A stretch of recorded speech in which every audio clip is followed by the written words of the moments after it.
So happy morning all.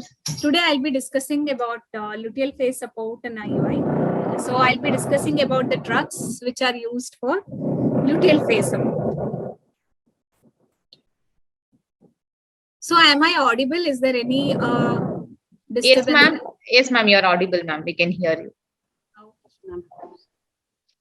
So coming to the content, one is like I'll be introducing about luteal phase, what is luteal phase defect, what are luteal phase support, the definition, the indication, the drug used for luteal phase support, what is the best timing of luteal phase support, and how long we should give the luteal phase support.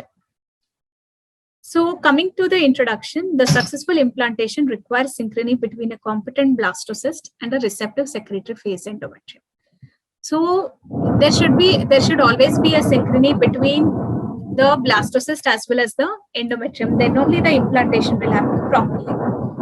So as the estrogen rises during the follicular phase, a dominant follicle emerges and mid-cycle LH peaks and ovulation occurs. The pulsatile LH secretion stimulates the corpus luteum to produce the progesterone, which induces the endometrial secretory transformation and promotes the receptivity. The fertility treatments may interfere with luteal phase via several mechanisms. So the fertility treatment may interfere with the luteal phase via several mechanisms.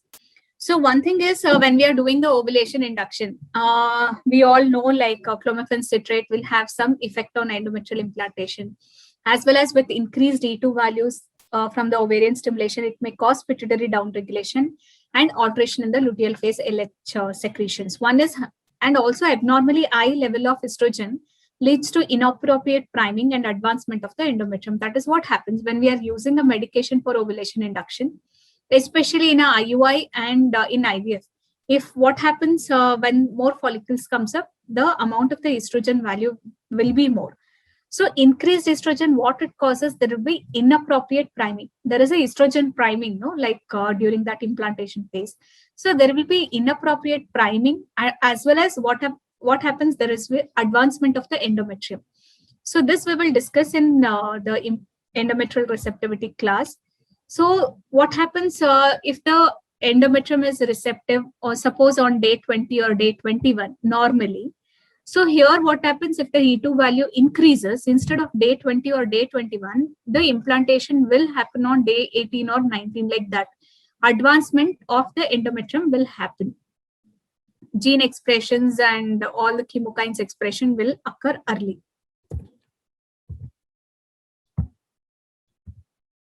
So luteal phase defect is defined as a condition in which endogenous progesterone production is insufficient to maintain a functional secretory endometrium, thus hampering the normal embryo implantation and growth. The result of either deficient progesterone secretion by corpus luteum or suboptimal response of endometrium to the normal progesterone secretions. Coming to pathophysiology of luteal phase defect. So where all the defect can happen? One, the defect can happen in hypothalamo-pituitary axis. It can happen in endometrium, and it also can happen in the ovaries. So what happens? One is if there is an abnormal FSH and LH secretion, or there may be a systemic causes like hyperprolactinemia and thyroid disorders. So because of abnormal FSH and LH, what happens? It may be like there will be a faulty or deficient hormones, or there may be a problem with the FSH and LH receptors. Because of the hormonal abnormalities or receptor abnormalities, there will be aberrant folliculogenesis, and also which leads to corpus luteal dysfunction. So, and also the progesterone production will be less. So if the progesterone production is less, what happens? The endometrium will not be prepared properly. So it results in either infertility or recurrent abortions.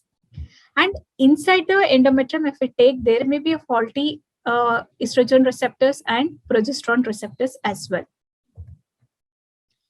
Coming to the methods which are proposed to diagnose luteal phase defect. So in earlier times, they used to check the basal body temperature charting. So, but that was not very accurate. Because of inaccuracy, inconvenience, it should be like it is not encouraged. One is serum progesterone level. The others are endometrial biopsy, transvaginal scan. The other is ovulation and adequate luteal length. and also by urinary LH surge detection and monitoring of luteal length. Coming to the ultrasound criteria, when we have to tell that follicle is ready to give the trigger. So according to the sonographic criteria, so if there is any rupture of the follicle less than 17 mm, it results in poorly formed or ill-defined. It is a dominant follicle. Okay, so if you feel when you are doing the scan, if you see the follicle has ruptured before 17 mm of size only, that means it is not mature enough. So, and also it indicates that it is a poorly formed or a ill-defined dominant follicle. So, and the other things is after giving HCG trigger, if there is no rupture of the follicle, so that is called as luteinized unruptured follicle. If there is a luteinized unruptured follicle, even the luteal phase defect can happen. And also if there is any formation of lutein cyst formations, or if there is any absence of corpus luteum. So if you are not able to see any spontaneously, the patient has come, you have done a natural tracking, she's in the secretory phase, you'll see endometrium is secretory. But when you see there is no corpus luteum only in the scans or in both the ovaries, it indicates if there is no corpus luteum, there is no secretion of progesterone. Then also luteal phase defect can also happen. And also lack of endometrial echogenicity on the 7th post-ovulatory day. This we don't consider because we cannot call on exactly the 7th day after ovulation. So these are some, I'm just giving you the hints when we are doing the scans. If these points are seen, it indicates that the luteal phase may not be proper. I'll repeat it once.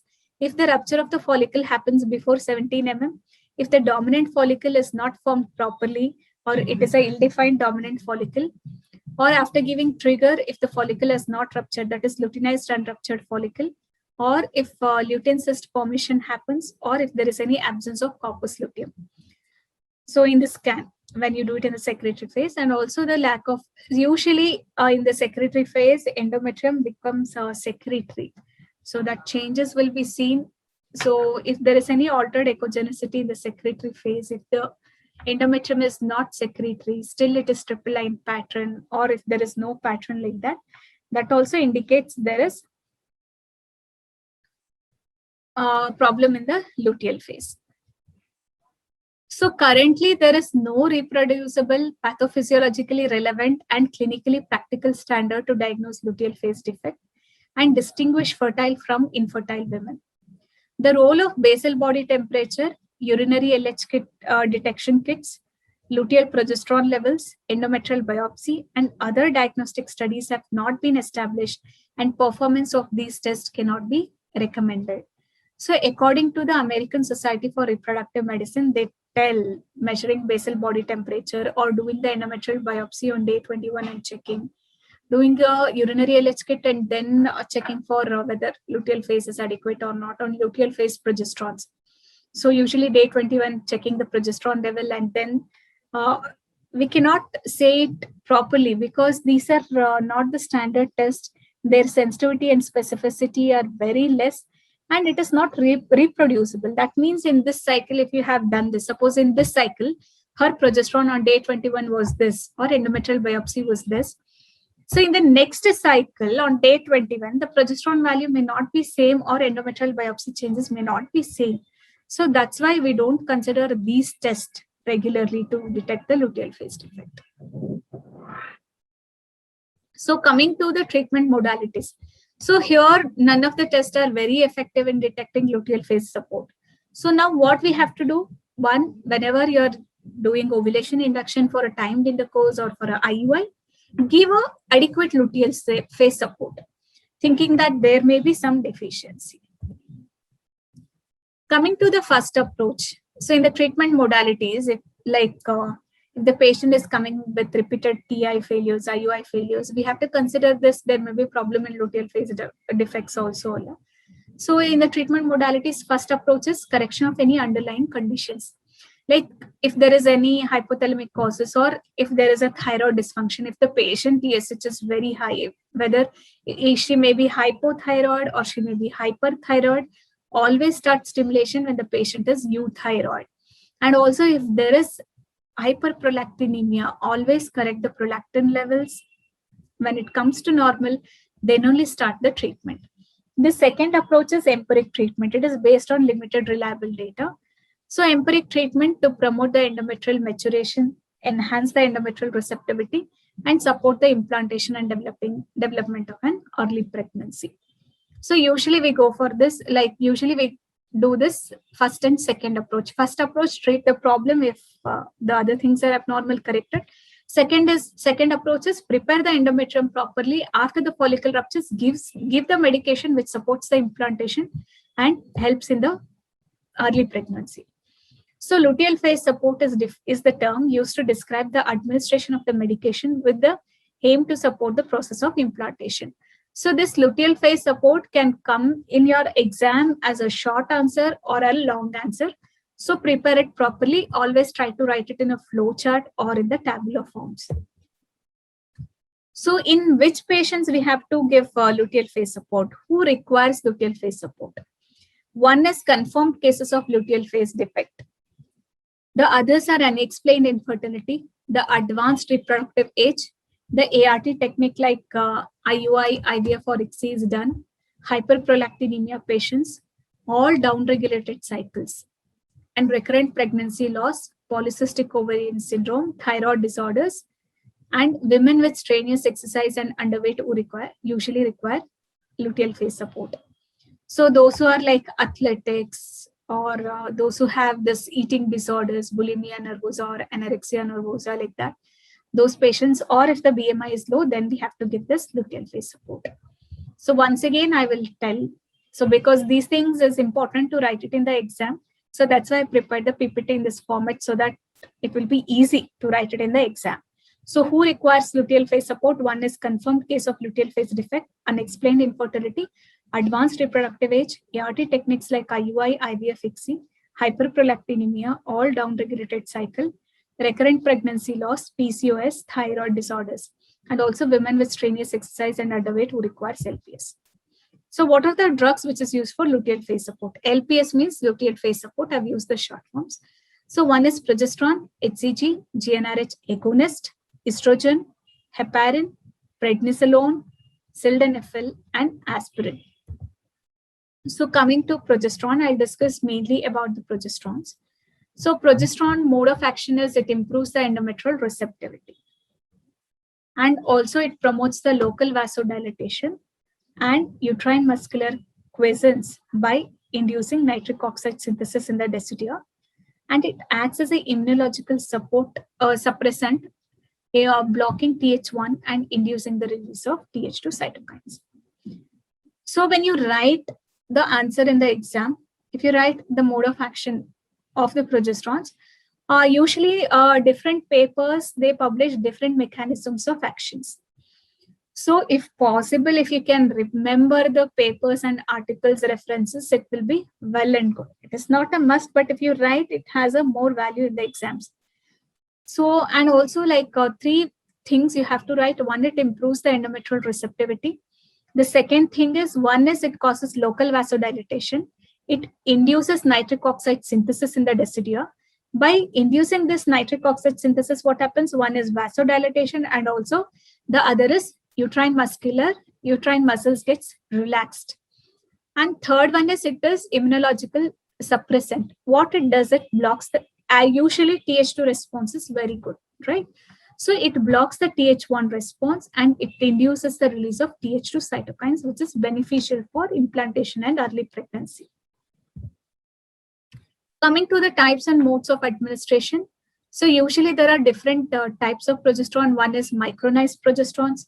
The others are 17-hydroxydihydrogesterone, caproinate, and dydrogesterone. The others are dydrogesterone. So they can be given orally, vaginally, rectally. We don't use it much. Parenteral is also there. That is intramuscular and subcutaneous. So in our center, we give vaginally. Majority, the micronized progesterone we give it vaginally. So orally we give dydrogesterone, orally we will give. So in IVF cases or in case of recurrent abortions or threatened abortions, we go for either intramuscular injections, that is oil-based preparations, or if it is an aqueous-based preparation, we give subcutaneous. So usually for IUI, we don't give the intramuscular or subcutaneous. For IUI, it is only micronized progesterones. If required, dihydrogen or dihydrogesterone.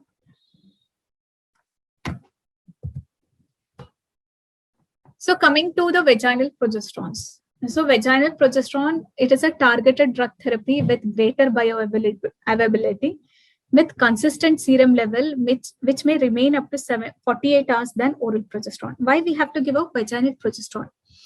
So one thing is it is called as targeted drug therapy. That is, we give the drugs close to the organ where it has to act. So this is the targeted drug therapy with greater bioavailability with consistent serum levels, which may remain up to 48 hours than oral progesterone. So by giving vaginally, what happens? The bioavailability, that is the amount of the drug inside the uterus, is more. And also there is consistent serum levels of progesterones. So it utilizes the uterine first pass mechanism, thus minimizing the systemic side effects. Okay, directly the drugs gets absorbed via the vessels in the vagina as well as the uterus. So the systemic first pass metabolism is less. So it minimizes the systemic adverse effects. Coming to in this image, you can see the vaginal progesterone concentration. In the first image, it is 1 hour. After the application of vaginal progesterone, so much of progesterone has gone into the lower uterine bodies and around the cervix. This is the transverse section. So after 4 hours, we can see majority of the drugs has reached up to the fundus. So there is uniform distribution throughout the uterus. So by giving vaginal progesterone, there is progressive diffusions of progesterone from cervix to the fundus. So coming to vaginal progesterones, most commonly used as micronized progesterone capsule. So there is no dose finding study. What does this dose finding study means?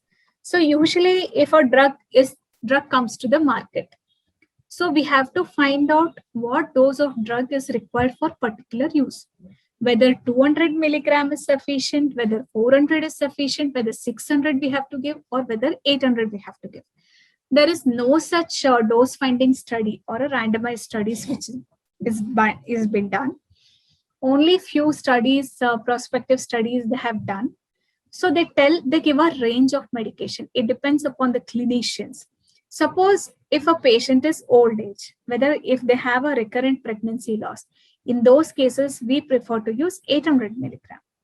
If she is very young age, for first cycle or second cycle of IUI, no other risk factors, thyroid, prolactin, everything is normal. If everything is normal, we can give up to 400 milligram. Like that, we have to divide the doses. One is micronized progesterone. According to ASRM, we can give 300 to 600 milligram over 2 to 3 divided doses per day.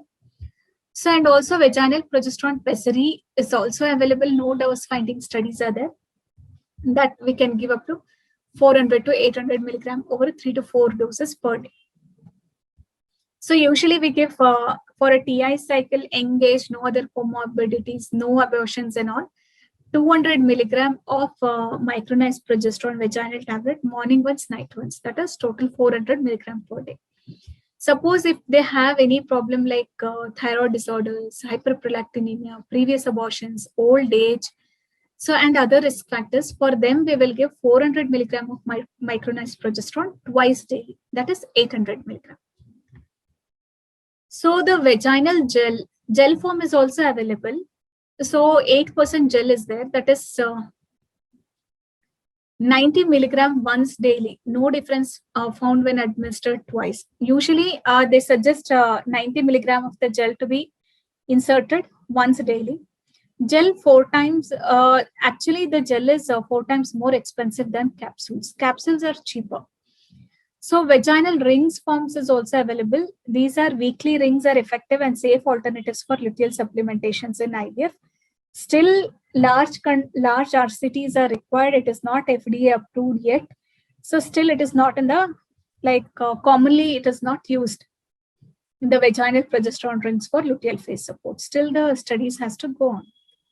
So this ring, they tell only weekly once they have to put it. So patient convenience will be more with vaginal rings.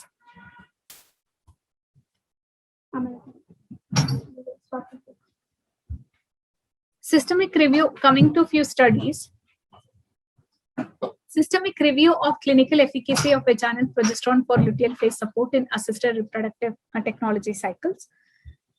So which vaginal progesterone we should use? This was the one study which was published in RBM Online in 2018. They were asking like which progesterone we should use. One is the studies which included in the systemic review, literature reviews are, one, they have compared almost 6 drugs. So what are the 6 drugs which are available, like they have compared? That is utrogestrone versus utrogestrone. One is they have compared different vaginal micronized progesterone. They have compared the gel.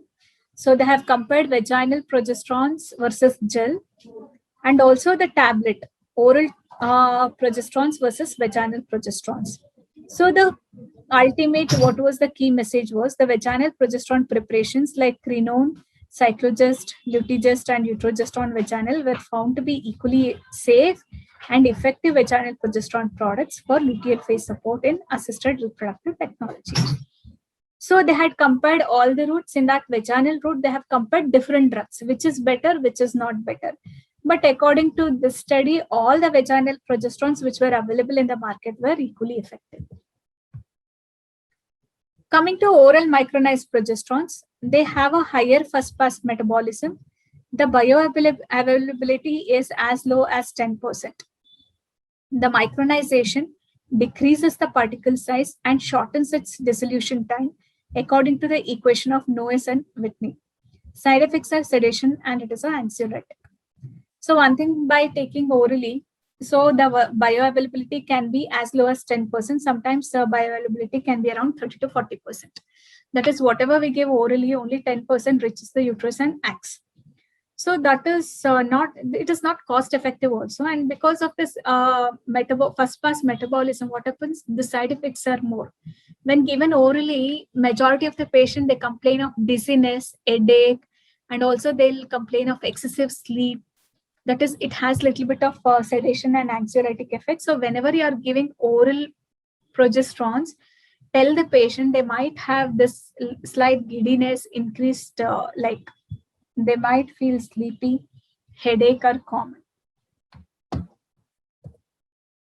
Coming to the intramuscular injections. So in the intramuscular injections, we have the soil-based injections. That is, they have a higher peak and longer lasting plasma concentrations than aqueous preparations.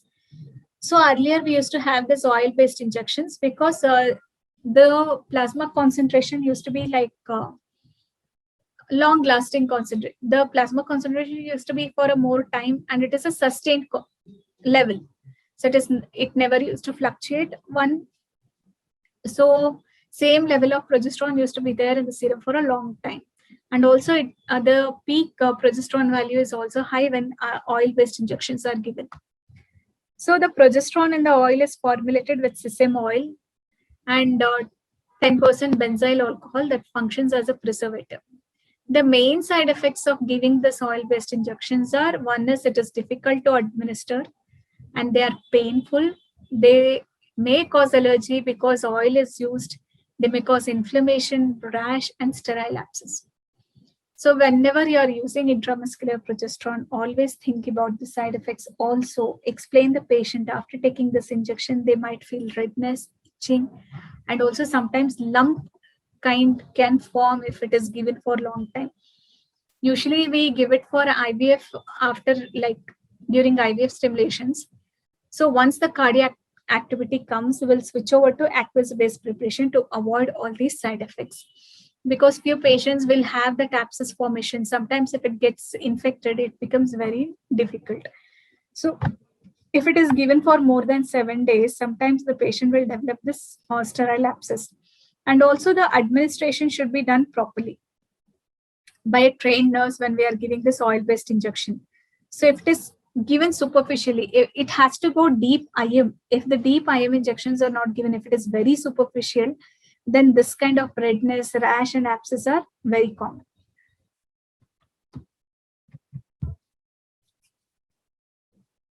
So intramuscular progesterones can be used because of their highest serum levels and vaginal progesterones for increase in the endometrial level until the placental progesterone production is adequate around 8 to 10 weeks of gestation.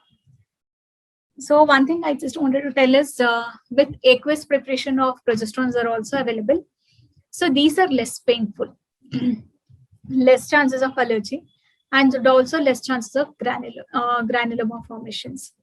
So now everyone will have this question in mind, which is the ideal luteal phase support, whether we should give a vaginal progesterone, whether we should give a injectable progesterones. So the study which was published in Fertility Sterility in 2012, it says, one is if you give a high-M progesterone, the serum concentration will be more. If you give a vaginal progesterone, the endometrial levels will be more. So you have to balance the vaginal progesterones and the intramuscular progesterones. And also the question will arise, till when we have to give? Till the placental function starts, till the placenta starts secreting the progesterones. That is around 8 to 10 weeks. Even in IVF, we will give up to 9 weeks and start tapering from 9 to 10 weeks onwards, all the progesterones. So whatever the luteal phase support we give, we start tapering from 9 to 10 weeks onwards. So coming to the different the progesterones methods and what are the advantages and disadvantages. One is by giving orally, it is easy route, it is easily administered. Patient can take at home. It comes in a micronized form, but only 10% gets absorbed. That is, the bioavailability is very less. It is not very effective medication. It has a high first pass metabolisms, and it has side effects like sedation, hypnosis, headache, dizziness, and all. Coming to the second preparations, that is intramuscular preparations, these are progesterone in the oil base. They have a reliable and consistent plasma levels of progesterones. They are rapidly absorbed in 2 to 8 hours. The progesterone level will maintain for 72 hours. It is long acting. So the same progesterone levels will be there for 72 hours. It is difficult and very painful injections. Local reaction and abscess will form, and patient non-compliance will be more with this for the intramuscular injections. So if you want to give an injection, like you can give aqueous-based IM injections also. So vaginal administration, so it has a targeted organ delivery. It has a higher concentration in the uterus and endometrium. It has a higher first uterine pass effect. That is, majority of the drugs reaches the uterus itself.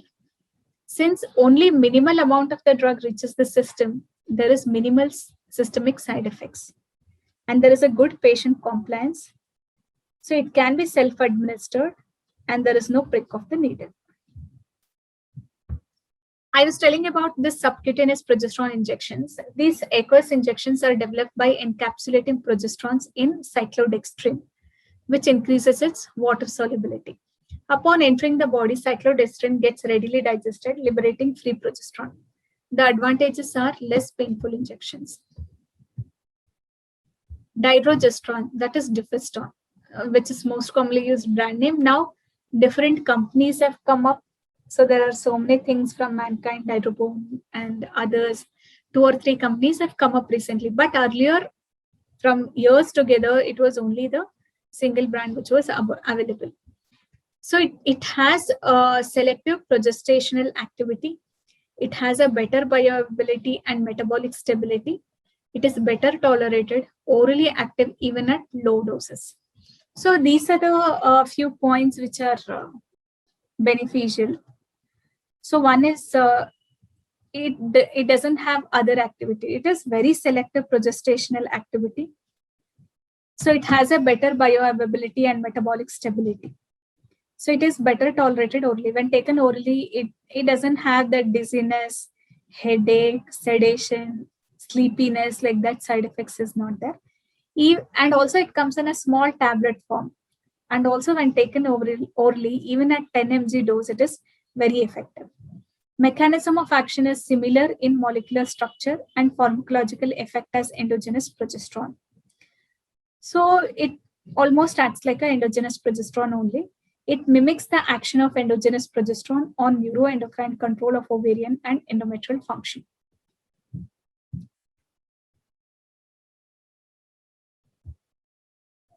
So it is a category B drug. So the dosage is 10 milligram twice daily for 15 days. So usually they suggest 3 times daily, 20 to 30 milligram. So according to a few studies like Lotus study and all which was done, they say 30 milligram, and few studies says 20 milligram can also be given. So here for IUI, we give 20 mg only BD. So the advantage is it is a oral administration, it is easy to use, and it has a better patient compliance. The Cochrane review in 2011, it says there is a reported clinical evidence in favor of dydrogesterone for luteal support. No enough evidence to confirm that drug produces congenital defect. Even whatever the study they have done, so they have not noted any congenital defect, but still larger studies are required to confirm that it is very safe, it doesn't cause any congenital defects. That is what in 2011 they said. Till now, like whatever the study which has been done on dydrogesterone, they have not confirmed any congenital defects. Coming to now, I think like I've discussed only about progesterones. Any doubt in this progesterone? You can drop a message in the chat box. Okay, then I'll go to the next category of the drugs. So the other is the HCG injections. The progesterone and estradiol are hormonal supplementation, whereas HCG is used to stimulate this hormone in the corpus luteum. So there are different molecules which HCG triggers, which helps in implantation. One is it increases placental protein 14, integrin alpha V, and relaxin concentrations, which has shown to increase at the time of implantations are higher with HCG support. So here what they have done by giving HCG, what happens? Mainly 3 to 4 molecules are increased. What are those molecules? One is placental protein 14, integrin alpha V, relaxins. So these things we will explain you in detail, this molecule, how they will help in implantation in endometrial receptivity class. So by increasing all these 3 components, so HCG helps in the implantation. So what are the limitations of giving HCG? In all cases, we cannot give. Suppose in a PCO patient, if she has hyperstimulated, so it can cause OHSS in a like PCO patient, or if more follicles has come up. The luteal phase with HCG should be avoided when E2 value is more than 2,700 and if the number of follicles are more than 10. So usually this is one study which I've just quoted, but ideally when we are doing IUI stimulations, so when the E2 value is more than 1,500 and if the dominant follicles are more than 2 dominant follicles or 3 to 5 intermediate follicles, usually we will cancel the IUI cycle itself. So, and also if at all, if you have given Lupri trigger and you have done a IUI, if you feel that intermediate follicles are more, don't give HCG as a luteal phase support because it causes ovarian hyperstimulation syndrome. Coming to administration of HCG stimulates the corpus luteum to produce the progesterone.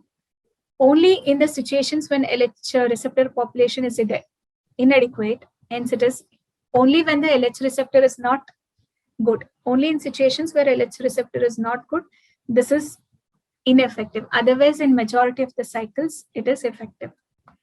In certain situations, direct progesterone supplementation is more effective than HCG administration to improve the luteal function.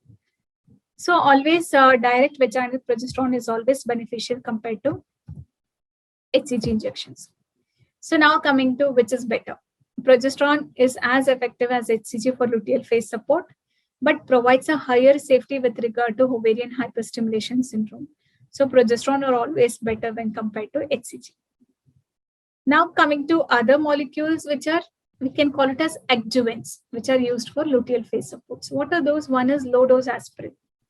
By giving low dose aspirin, what it causes vasodilatation, decreased platelet aggregation, and increased ovarian and endometrial blood flow, ovarian responsiveness, endometrial thickness, decrease in uterine contractions at the time of embryo transfer. The low dose aspirin, like 100 they say in the study, but here we are available as 75 or 150. It does not improve the ovarian responsiveness, blood flow, or pregnancy rate. One is by giving low dose aspirin. Mainly it causes vasodilatation and it decreases platelet aggregation. By increasing that, it increases the endometrial blood flow. That is what which is meant. A few studies have noted that it is not increasing. So GnRH agonist in IUI in luteal phase use. One is GnRH agonist was recently suggested as a novel luteal phase support that may act at different levels, including the pituitary gonadotropins, the endometrium, and the embryo itself. The regimes for IUI are single dose triptorelin 0.16 days after ovulation, or 3 doses of Leupride 1 mg subcutaneous 6 days after ovulation. So usually nowadays many studies have come up with the use of which is evaluating the role of GnRH agonist for luteal phase support. So why it is used for luteal phase support means it increases both FSH and LH action. So that's why after 6 days after ovulation, we can give either single dose of triptorelin 0.1 mg, or we can give 3 doses of Leupride 1 mg subcutaneous 6 days after ovulation. That is with 3 to 4 days gap, we can give the Leupride. So in the natural cycles, usually no treatment for luteal phase insufficiency has been shown to improve pregnancy outcomes in natural or unstimulated cycles. So usually they say if it is a natural cycle, if it is an unstimulated cycle, all cycles, even natural cycle, doesn't require a luteal phase support. If it is a naturally the follicle has come up, you have not stimulated, then there is no need to give the vaginal progesterone. That is what ASRM April 2015 says. But in India, we usually give it of the progesterones. So we use more progesterones. So whenever we do in a natural cycle, it is not mandatory to give whenever we are doing a ovulation induction. So there is improved pre-ovulatory follicular dynamics, and it should improve the corpus luteal functions. Use of agents that induces ovulation, improved corpus luteal functions, and fertility. So one is by giving proper ovulation induction. What we will do is, what we are doing is the pre-ovulatory follicular dynamics. We will wait, we will monitor. Once the follicle is 18 to 20 mm only with good flows, then only we will give the HCG trigger. So here we are waiting for the good follicular size. We are giving HCG, we are giving trigger injections. So ovulation will be better, the follicular dynamics will be better. And it also, by doing this, it should also improve the corpus luteal function. And also the use of agents that induces ovulation. They also improve a little bit of corpus luteal functions and fertility outcomes. So whenever you are doing a ovulation induction, you can give a progesterone supplementations. The progesterone luteal support after ovulation induction and IUI, an updated systemic review and meta-analysis. Here I've taken different meta-analysis here. So in this study, so here they have compared different cycles. One is in the A category, they have compared gonadotropins when gonadotropins were used. And in the category B, gonadotropins plus clomiphene citrate was used. And study number C, only clomiphene citrate was used. This I will just discuss in a little bit later. So here the luteal phase support in IUI, the gonadotropins plus IUI. So the mechanism of action is at the level of ovaries. There is a high E2, negative feedback on GnRH pulses. The level 1 evidence says pregnancy rates are statistically significant in luteal phase group than control group without luteal phase support. So in one category where they have used only gonadotropins and they have done IUI. So in that they have divided into 2 groups. In one group, they have given adequate luteal phase support, and another group, they have not given the luteal phase support. So they say the pregnancy rates are good when luteal phase support is given. So, and when only clomiphene citrate was used for IUI, Clomiphene citrate acts at hypothalamus, blocks C2 receptor, loss of negative inhibition, there is increased GnRH and LH pulse, favors luteal phase support. No statistical difference, significant difference in clinical pregnancy with or without LPS was seen. So when clomiphene citrate was used, with or without luteal phase support, the clinical pregnancy did not vary much. So when letrose was used for IUI, the clinical pregnancy rate was 23.2% with progesterone, and it is 12.5 without progesterone. So majority of the study says whenever you are using a medication for ovulation induction for IUI, if you give the luteal phase support, the clinical pregnancy rates will be better. Now, next question comes like how long we should give the luteal phase support. So in this image, we can see the blue one is estrogen and the pink one is progesterone. Usually the estrogen and progesterone synthesis by the placenta increases between 8 to 10 weeks of pregnancy. So we have to give luteal phase support till 8 to 10 weeks and then gradually taper it. So these are the journals I've just referred. So is there any questions? Which combination of luteal phase support do you recommend, madam, for patients with IUI or recurrent pregnancy losses? Usually what we do is before starting stimulation only, we will check all the parameters like whether their TSH is normal, prolactin is normal, and the ovaries. Everything is normal. So what are the combinations? Normal. The combination is one thing during stimulation. What we do is whether simultaneously whether the endometrium is coming up normally or not, we will check. Suppose if the follicle is good, if the endometrium is good, and after giving the trigger, usually we check for ovulation. So after checking for after 40 hours, if there is a ovulation, so usually we give for sustained 400 micronized progesterone 400 twice daily. And also we will add dydrogesterone 10 mg BD. That is what we give. Suppose you have done a ovulation induction. If the endometrium is very thin, like the endometrium is only 7 mm or 8 mm, then what we do is usually we give estrogen supplementation, and sometimes we will add ecosprin, and also like here, and also sildenafil citrate. Suppose like follicle is growing good, but the endometrium is thin, and also the subendometrial blood flow is less, then we will add sildenafil for 2 to 3 days till the blood flow increases. Once the endometrium is also very good, ideally we expect at least 8 to 9 mm of endometrium with good subendometrial flow when we are giving the trigger. So then the same, suppose I've started with estrogen, means I will continue the estrogen during the luteal phase. Suppose if I've started ecosprin, aspirin during the stimulation, I will continue that during luteal phase also. But sildenafil citrate we will give only for 2 to 3 days, but not in the luteal phase. If you have given L-arginine sachets to improve the endometrial thickness as well as to improve the endometrial flow, L-arginine sachets can be continued in the luteal phase also. This is sustain is vaginal, no ma'am? 400 mg? We don't give orally, vaginally. Micronized progesterones, vaginally. Okay. Orally is dydrogesterone.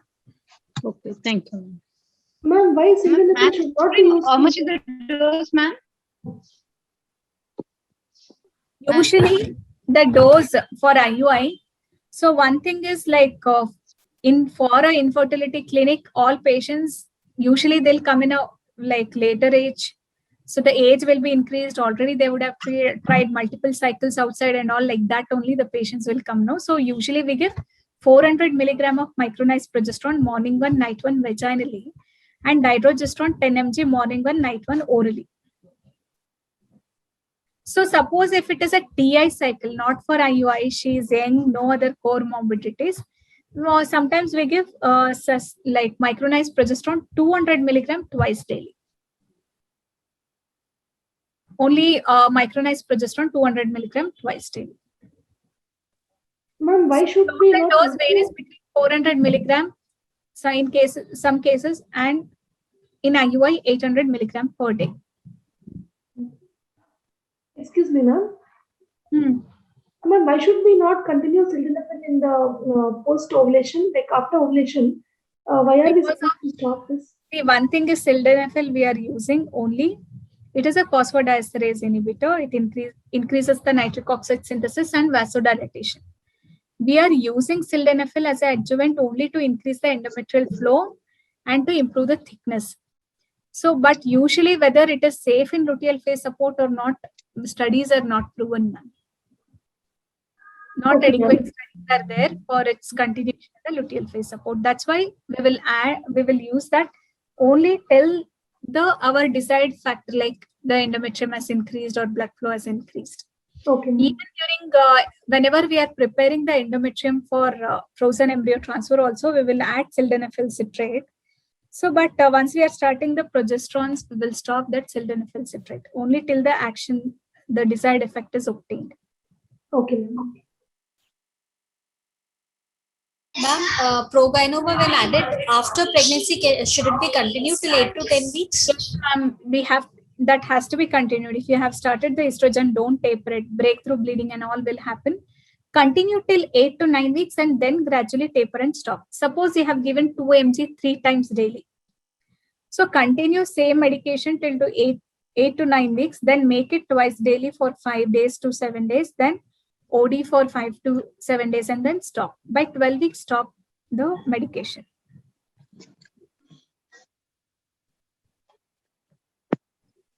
Ma'am, in IVF cycle, Proguanova is continued for a longer period? No, ma'am. Even in IVF or IUI, usually we taper between, say, 9 to 10 weeks. Like between that 8 to 10 weeks time, no, we start tapering by that time. By 12 weeks, it will be stopped. Okay, ma'am. And if you give intramuscular progesterone, ma'am, what is the frequency that you follow for intramuscular progesterone in the first trimester? Usually till the cardiac activity comes, we give it daily. And then once the cardiac activity comes, we'll change over to aqueous-based preparation. So what we follow in our center, first we start with oil-based. Once the cardiac activity comes, we'll change over to aqueous-based preparations. So that also by 7 to 8 weeks, we'll make it alternate days. By 10 weeks, we will stop, ma'am. By 9 to 10 weeks.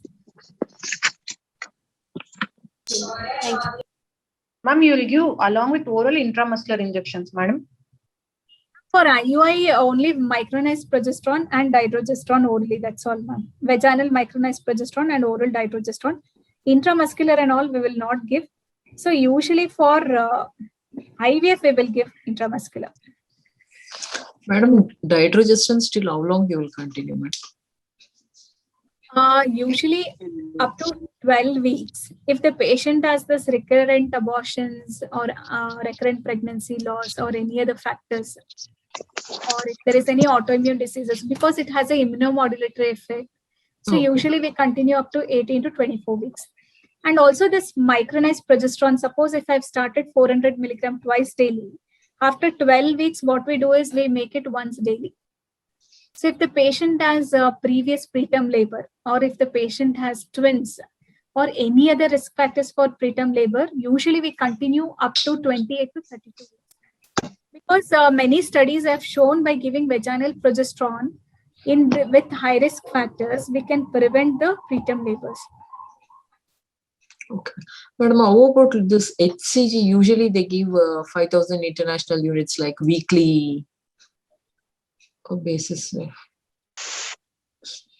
Usually for IUI, usually we will not give HCG as a luteal phase support. Okay. In IVF, we will give weekly once 5,000. Still how weekly long once 5,000 till 9 to 10 weeks, all till 9 to 10 weeks. Still the placenta takes It takes over. Okay. Thank you. Because what happens in downregulate, like usually in HRT cycles, we are giving complete downregulation we would have done and we would have started now. Just to give the adequate luteal phase support. So we will give it once. Ma'am, in an IUI cycle, do you do serum progesterone levels on day 21? No, ma'am, we will not do. Actually, to diagnose the luteal phase support, usually we don't do the progesterone levels normally. Only during stimulations before giving the HCG, before giving triggers and all, we'll check for the progesterone values. On day 21, we will not do it. Okay. Ma'am, what is the dose of aspirin you use, ma'am? Usually for IVF, we are giving 150 mg because recent studies in the past 2 years, what they have stated is 75 is not effective. So 150 is effective. So we are giving 150 only. 150 milligram. Ma'am, from when you'll start, ma'am, aspirin? Usually, suppose for a IUI stimulation, she is a severe PCO patient. And all will start Yes, from ma'am. initially only. After the bleeding stops, we'll start. Suppose if she is a normal responder, only if the endometrium is not coming up well and all, then only like day 7, day 8 or day 9, when we do the scan, we will start ecosprin 150 only. That will be continued till the, like in the luteal phase also. Suppose she becomes pregnant, we will continue that ecosprin. We will not stop. Will continue till 34 weeks, ma'am. 36. Up to 12 to 14 weeks, definitely we will continue. Yes. So And then after we that, can decide on the basis of Doppler, I think, ma'am. but yes, depending upon the conditions, whether it is required or not. If the uterine artery Dopplers are high in ET scan as well as in the TIFA scan, like an AMNI scan, we will continue if there is any risk for PIH and all. Otherwise, we can stop. But ideally, we continue till 18 weeks till that uterine artery Doppler is done. Ma'am, when is prednisolone stopped? Prednisolone, like one thing is like we will stop once the pregnancy is positive, and if they have some autoimmune disease or anything, particularly if we have started, so then we will take the physician opinion and then taper it. So if you have started only for PCO, once the pregnancy is positive, usually we taper it. If you have given, suppose DEXA, we have started from the 3rd or 4th day of the cycle for PCOS patients, then we continue it throughout the luteal phase and stop it when the UPT becomes positive? Yes, ma'am. But usually we don't start with DEXA for all patients. But till the UPT is positive, once UPT is positive, we will stop. Madam, if a patient on ecosprin has spotting PV or bleeding PV, should we continue the same dose or stop? So once she becomes pregnant, ma'am? Yes, ma'am. After pregnancy, she presents with spotting. Should we continue the same dose or stop? We will stop. Oh. We will stop and we'll do a scan and see is there any subchorionic hemorrhage or anything. Depending upon that, we'll take a decision. When do you do beta HCG levels? On day 28th? 15 days after doing the the second IUI. That is after follicle ruptures, we do IUI, no? 15 days late, 14 to 15 days later. Okay. If it is negative, then fall luteal phase. Yes, we will stop now. Ma'am, ideally, after how many hours of documenting rupture on ultrasound should we start Difustin and these progesterone?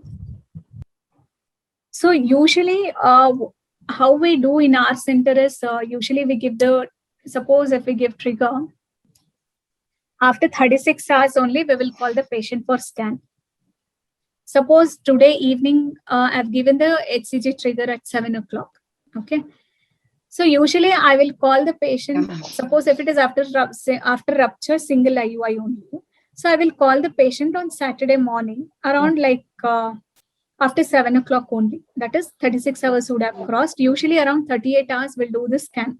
So suppose 7 o'clock in the night I've given HCG trigger, means 9 o'clock I will do the rupture scan on Saturday. Suppose if the follicle has ruptured, then what we do is we will give the semen processing. All that procedure will take around 40 hours or 41 hours like that. So when it is done, usually we will give the progesterones from that evening. Okay, ma'am. So exactly like when the follicle has ruptured, what is the gap between that follicular rupture and progesterone? It is not required.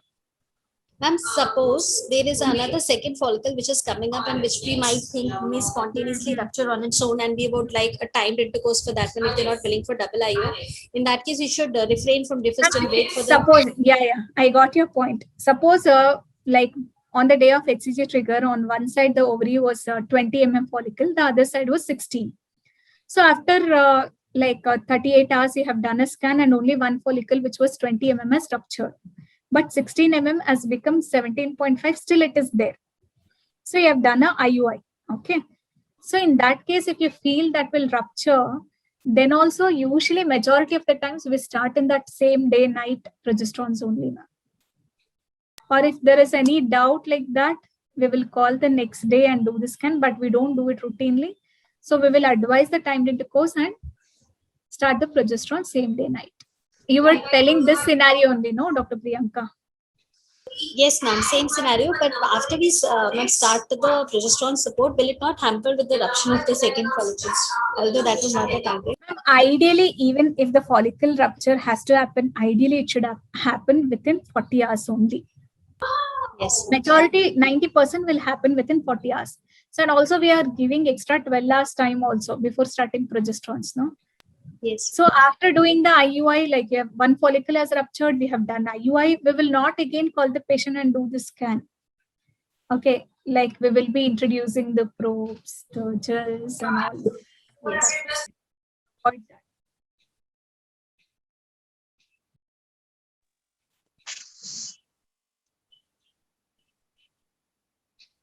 So, like during your before exam, during your revision sessions and all, we will discuss each case. And in each case also, what is the kind of LPS we have given, everything we will discuss in detail. Then you'll have the more idea, clarity and all. So any other doubts? Ma'am, injectable tablets, this is all given because of different levels of achieving progesterone in the serum, ma'am. Ma'am, I didn't get your question. These are all progesterone. Can you just repeat the question? Injectable progesterone.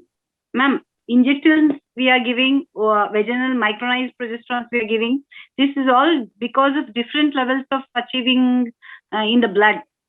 Because of that, we are giving in all these modes, ma'am. Yeah, one thing is we have, whenever we give a medication, one thing we have to think about is, so how much it is effective, bioavailability. Next is what are the side effects? Yes, what is the cost? Whether it is patient compliance or not. These are the things we have to take care when we are prescribing some medications. So if you give IM injections every day, the patient has to go to a nurse, take an injection. So even if IM injection is taken, the plasma concentration is more compared to endometrial concentration. If we give vaginal progesterone, she can take at home. She can insert the tablet vaginally herself at home. The cost is less. She need not go to the hospital for injections. And also it is not painful. So IM injections are painful, vaginal are not. And also if you give vaginal, the side effects are less. The amount of the drug reaching the uterus is more. That's how you have to think about the side effects, the cost, the benefit, and then prescribe. It is like we give vaginal progesterone more because endometrial concentration is more. Ma'am, if cost factor is not an issue, is sustained gel found to be better than the vaginal progesterone vaginal pessaries? Ma'am, till now the larger studies has not been done to suggest whether the gel forms are there. So whether that gel form is effective or not, the larger studies are not there. Because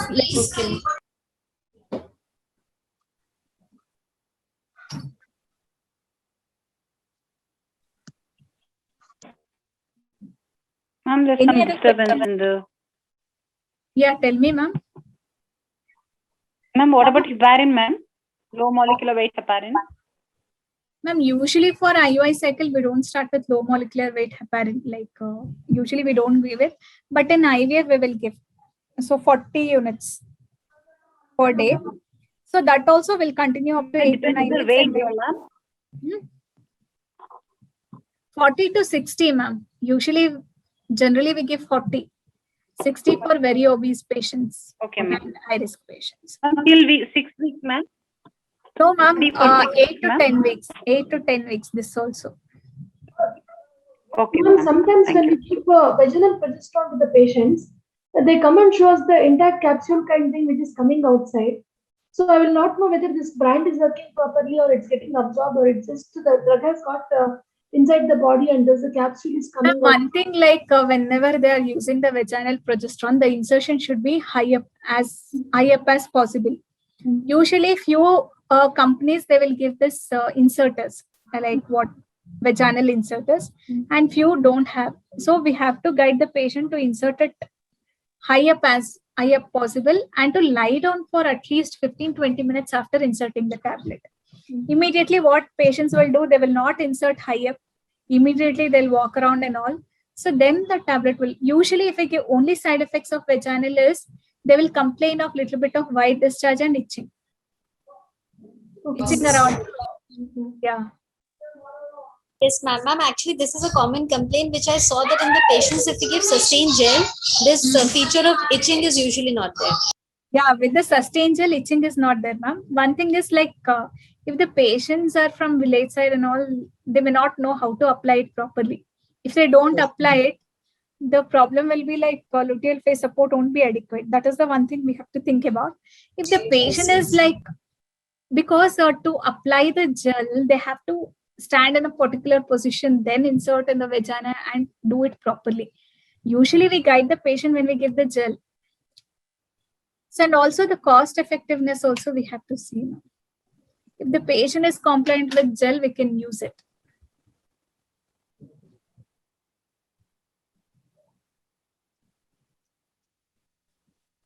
So if any other questions are there, ma'am, please post it in the group. We will answer. Yeah, ma'am. Sure, ma'am. Doctors, any queries, you can post it in the group. Maheshwari ma'am will be answering for that. Thank you so much, ma'am, Maheshwari ma'am, for your very interesting session and clearing for so many of the doubts. Thank you so much, ma'am. Thank you, Shweta. Thank you, ma'am. And doctors, now we have a prayer. In another 4 minutes, we are going to start with the prayer. Then we'll have Chinmay ma'am's class exactly at 11:15. Shweta, I have 4 more minutes, no? Yes, ma'am. Okay. So there was a question regarding vaginal progesterones and the gel. So if the patient is compliant, if the patient is okay, you can give the gel also. Only thing is gel, if applied properly, the white discharge kind thing which comes out is less. And also itching will be less. And few patients, now when you give the vaginal progesterones, so what happens if whatever the preservative which is used, that can cause irritation in the vulval area. It can cause redness, it can cause itching and all. So in those cases, you may have to switch over to the gel or you may have to give the oral medications. So, and one more thing is like whenever they're inserting the new micronized vaginal tablets, they have to clean the vagina properly, remove the whole remnants of the old tablets, then insert the new one. Always instruct that and to maintain the vaginal hygiene properly. Sometimes we have seen few patients who have not cleaned, so many things get stuck there, all those capsular material, everything will be dried up and all. So that might cause more infections. Ma'am, we have oral tablets, vaginal pastilles. Then what is the need of injectable progesterones? Injectable progesterones, we use it in IVF patients where we have not done any stimulations. We are down regulated and then transferred the embryos. In those cases, we require a adequate luteal phase support because here the corpus luteum has not formed. The follicle has not developed, corpus luteum has not formed. The corpus luteum is not secreting the progesterone. So we have to give the progesterone externally. In those cases, we are using the intramuscular progesterones, not for IUI.